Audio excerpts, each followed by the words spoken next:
Pain heals. Chicks dig scars. Glory lasts forever. Damiris Dantas ready for the WNBA season. Welcome back to the channel. Thank you so much for checking out this video. Appreciate all your support. Hope you're having a fantastic day. Shout out to the 19. Deep breath. Let's go. Damiris Dantas. Now, apparently, as you can see here with this, people got really excited about these pictures because it looks like she has slimmed down. She had a great season overseas. I've talked about her repeatedly. In the even last season, I said I really like how she plays the game. When she first came back, I talked about some struggles that she had. But as I saw more of her game, what I said is kind of like I said in the video before about, ACL injuries, Achilles injuries. You can have injuries you come back from, and that first period of time and coming back is like an adjustment period for you. It takes time for you to become you, especially in a position like Damiris, where she came back in the middle of the season, right? Didn't have a training camp, didn't really have the time for conditioning. I don't think she was really in basketball shape, a la Aliyah Boston heading into last season, and she kind of had to work her way into it. Now she's slimmed down.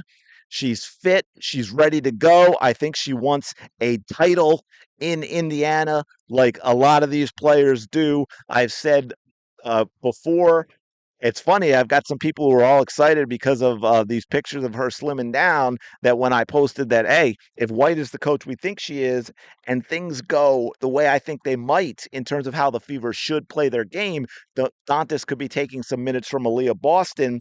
And I got ripped for that. My goodness.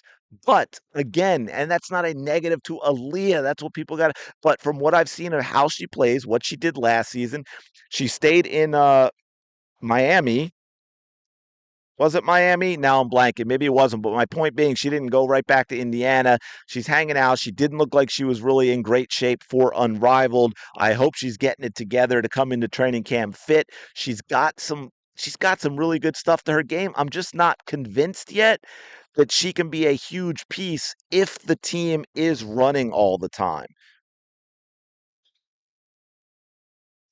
Dantas also helps to spread the floor a lot more than Aliyah Boston does. Not that Aliyah Boston can't put up a 3-point shot. She can, but Dantas is a 3-point shooter. She's a big who is a 3-point shooter. She can also play in the post as well.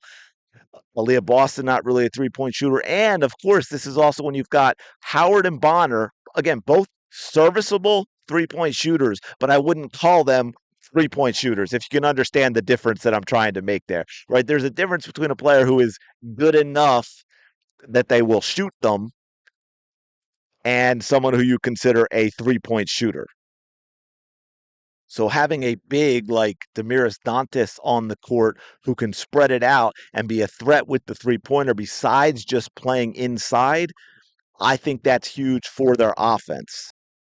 I know I'll get a lot of people talking about, well, she can't really play great defense, possibly, but I think her offense outweighs that. And here is the other thing. I haven't seen her defense where she is really herself. Right? Goes back to what I was just saying about, coming in rusty, not really in shape. Obviously, when we see the pictures of her now, she was carrying a little more weight than was probably good for her basketball. She's going to be quicker. She's going to be a little more explosive. She's going to be able to move laterally a little better. So we'll see what kind of defender that she is, because let's face it, Boston isn't great either. I mean, that's been the problem with the whole team. As a team, they weren't that great. She doesn't get off the ground. So when you get somebody who can go over her like an Asia Wilson, it becomes an issue. And let's face it, and this is in defense of Aliyah Boston. He has one of the absolute worst whistles in the league. Honestly, it is truly disgusting the kind of whistle Aliyah Boston has. And I feel bad for her. I really do. I mean, she has Caitlin Clark level whistle, folks. Like the opposite of Asia Wilson. It is really bad. And so I don't get why. I don't know what it is about her or her game that makes officials be like, I don't care. You were not within 10 feet of her, but I'm calling you for a foul anyway. I mean, that's kind of the vibe I get with the officiating with Aliyah Boston. So in that, I will defend her for sure because look, when you have that and you know that you have that, that also makes it tougher for you to play defense because you're trying to defend well, but you're also trying to do it in a way that isn't going to get you that crappy whistle and put you in foul trouble and have you end up on the bench where you are certainly not helping your team.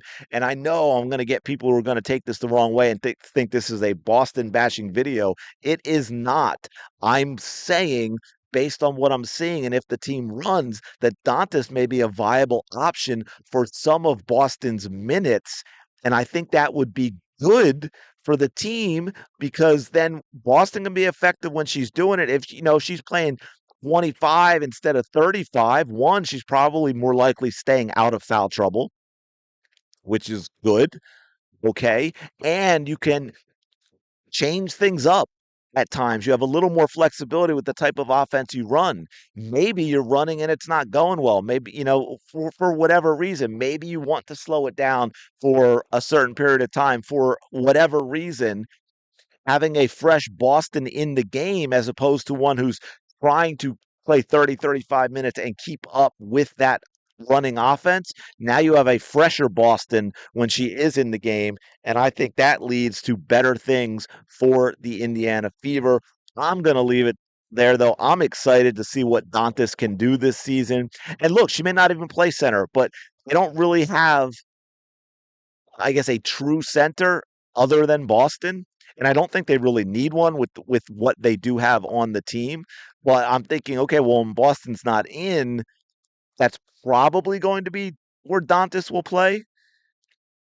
So that'll be interesting. So we'll see how that goes. But let me know your thoughts on all this in the comments below. Let me know your thoughts on Dantas. What do you expect from her? Are you hyped to see her after, recovery time and playing well overseas coming into the season, not rusty, but instead in shape and ready to play, slim down. She's moving better. You've got all these great things that we didn't get to see last year. Because we all know towards the end of the season, we were seeing a much better Dantas the last 5, 6, 10 games of the season than we were, that first chunk when she came back from injury and she was rusty. She wasn't moving well. She didn't have a camp coming into the season and all that. So anyway, I'm going to leave it there. Let me know your thoughts on Dantas in the comments below. Let me know your thoughts on who's going to play center. If you don't think it's Dantas, who's going to play besides Boston, and what you think that the offense is going to look like when Boston is playing. Do you think she can run with the team?